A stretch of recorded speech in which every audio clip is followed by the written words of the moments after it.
The SA Human Rights Commission in KZN will be holding an inquiry into access to water in the province.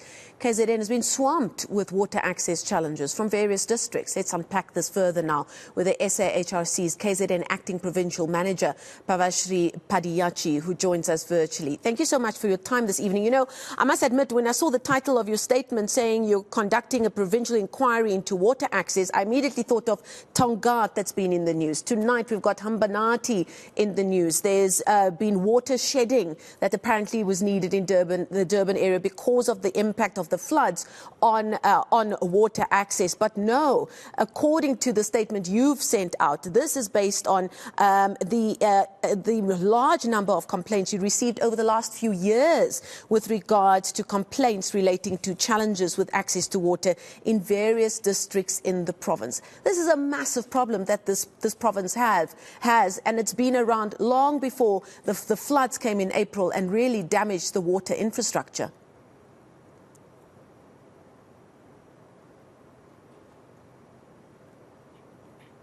Yes, that's quite correct. I think it's important to note that the challenges relating to access to water existed much or far longer or before the issue of the floods having taken place in the province of KZN.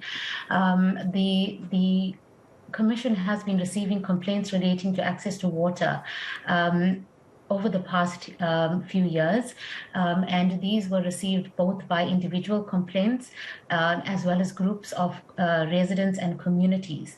And the Commission has been engaging with the various municipalities on an individual and case-by-case basis, and in some of the instances we have been able to resolve some of these matters. However, we have also noted that these sort of complaints have been constantly increasing within the province. The Commission is, in terms of our statement, now currently inundated with complaints relating to access to water in the province. And these complaints span across the various local and district municipalities. This is one of the reasons why the Commission has opted to hold a provincial inquiry on access to water. What seems to be the golden thread here amongst the complaints you've been getting? Obviously, there's report of lack of access to water, but also the lack of clean drinking water as well. What are you seeing as a potential pattern here? Lack of maintenance at municipality level, or is it just lack of care from municipal leaders who are not hearing the complaints and the calls of the various members of the communities over the last few years?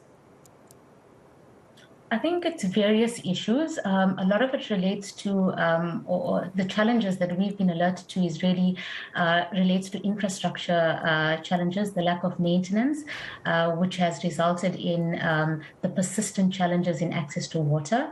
I wouldn't say it's a lack of care.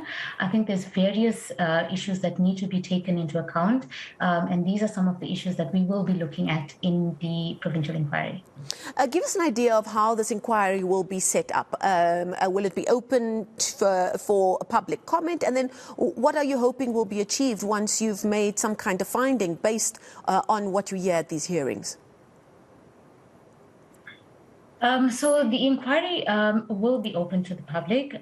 We are looking at engaging with the various district municipalities, and we will, in terms of engaging with the municipalities, we'll be looking at the water service authorities as well. The inquiry aims to make recommendations and findings relating to the challenges being experienced by the various communities in relation to access to water in the province. We aim to look at the systemic nature of these complaints and the extent to which the organs of state have respected, protected, and fulfilled the right to access, the right to have access to water in the province. We also aim to look at assessing the reasonableness of the measures in terms of the legislation, policies, and other programs that have been adopted by the organs of state to ensure the realization of the right of access to water in the province. Finally, sorry, go ahead. The inquiry will be open to members of the public, as I was saying earlier, and we have made a call for written submissions to be made by all interested and affected parties as well. What kind of feedback have you received from those at provincial level, at municipality level, who are involved in water access and the maintenance of the water structures in KZN? Because you say over the years, as you've received complaints, there are some that you have been able to find a resolution or a solution of some kind. I'm assuming that would have been involving some stakeholders at either provincial or municipal level. What kind of feedback are you getting at that level when you go to them with these issues? So in terms of the feedback that we have been getting is the challenges being experienced by many, if not most of, or all of these municipalities is really budgetary constraints relating to their challenges with access, with the infrastructure and being able to conduct proper maintenance. So these are some of the responses that we have been getting in terms of complaints that we have dealt with.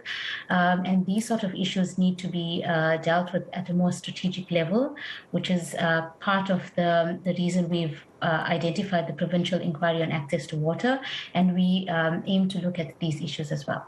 Okay, we're going to leave it there. Thank you so much for that information. Pavershree Padayachee, the SA Human Rights Commission Acting Provincial Manager in KZN.